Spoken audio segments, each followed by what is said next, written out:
Afghanistan's making news again. It's in the headlines, but this time not about the war, but about nearly $1 trillion worth of mineral deposits apparently found in the war-torn nation. That's according to U.S. and Afghan officials. But CEO and editor of the Real News Network, Paul Jay, has a different headline, at least in the Huffington Post today. His piece, he says that the U.S. knew all about these Afghan mineral deposits since 2007. He joins me today for more details and also his take on the recent New York Times article.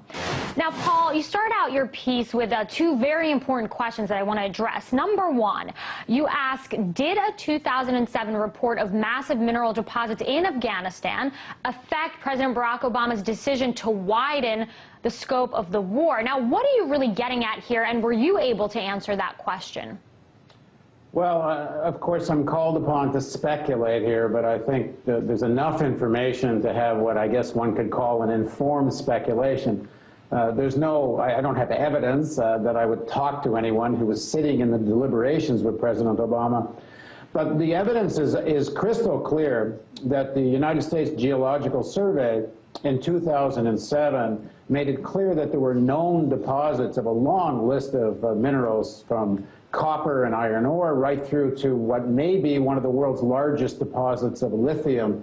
They're saying they're calling it the Saudi Arabia of lithium. If we know as a fact this was known in 2007, and it wasn't some little sideline secret, or it was actually announced publicly at a trade fair in Washington, D.C. in 2007. The New York Times article tries to suggest that the Afghan government just found out about it recently, except back in the press release issued in 2007 by the U.S. Geological Survey, they actually quote the Afghan ambassador, who talks about the quality and richness of the ore being equal to any in the region, and we know this is a region filled with mineral resources. So we know that the U.S. administration knew about these deposits. It's hard to fathom or believe that President Obama didn't know that. So now we get into informed speculation, and I don't think it's a great leap to say when President Obama was making his decision, if this had been public, people would have said, is this another grab for oil as the war in Iraq was? So I think one can at least speculate that it would have been in U.S. interest not to talk about this. But I also think there's another point that needs to be made here, if you don't mind me rambling on here, which is the United States wasn't the only country that knew about this. Certainly Russia had to know about the results of this. Well, Paul, let's get back to the main question of why. I mean, bring the New York Times into this, because the second question that you asked in your piece, at least, was, is this recent New York Times article, that's the one that's really gaining all this traction when it comes to this, is it omitting that possibility? If this was known, back in 2007, and I also want to mention that the New York Times article does say that there were aerial surveys back in 2006 that both U.S. and Afghan officials sort of sat on this for a few years. So why does the headline come out right now? Talk about timing here. Well, there's two parts to it. One is the New York Times article specifically says that the evidence that came out in the 2006-2007 surveys, quote unquote, sat on the shelf gathering dust, which is simply not true. As I say, it was announced publicly in Washington. I think the reasons it came out now are fairly obvious. I guess the situation on the ground is going very badly. The big campaign plan for Kandahar may even be on hold.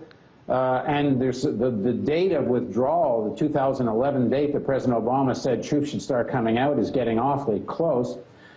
This now creates a rationale for staying. So again, an informed speculation.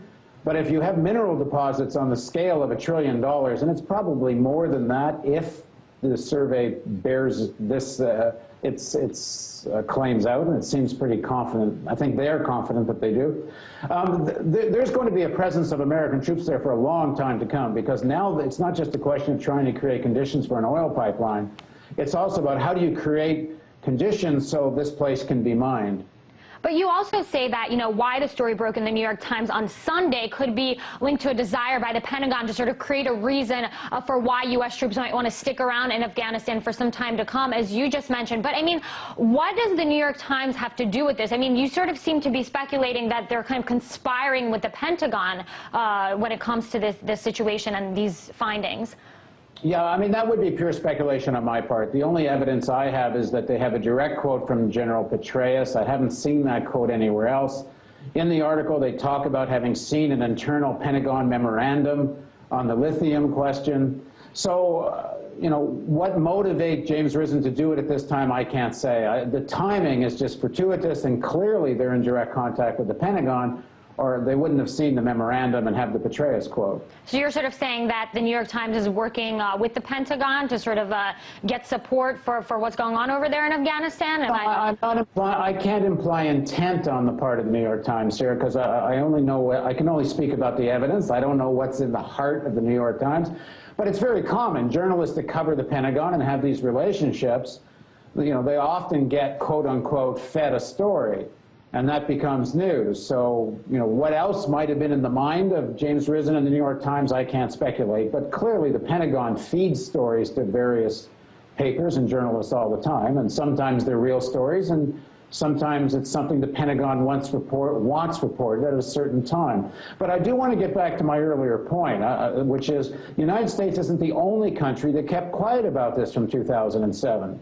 Russia had to know about this. China had to know about these minerals. In fact, the first big mineral contract... Well, right. It was the Soviet Union back in the 80s and 90s. I mean, these things were studied, decades ago, right? So it's interesting, from the 80s and 90s, then to 2006, then to 2007, then now. So it's sort of it made headlines now, but these surveys have been conducted over decades. And I got to go for now, but I do want to thank you, Paul Jay of the Real News Network, for your analysis today. But I'll give you the last word very briefly. Yeah, I just want to make sure I get to say this clearly, because each time I raise the issue of Russia and China, I seem to get cut off.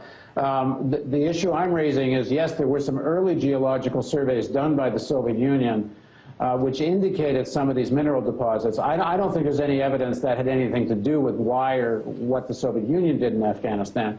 But what I'm saying is, from 2007 on, all the big countries in the world, for example, including Canada, has to know about these things. It's a mining a focused country.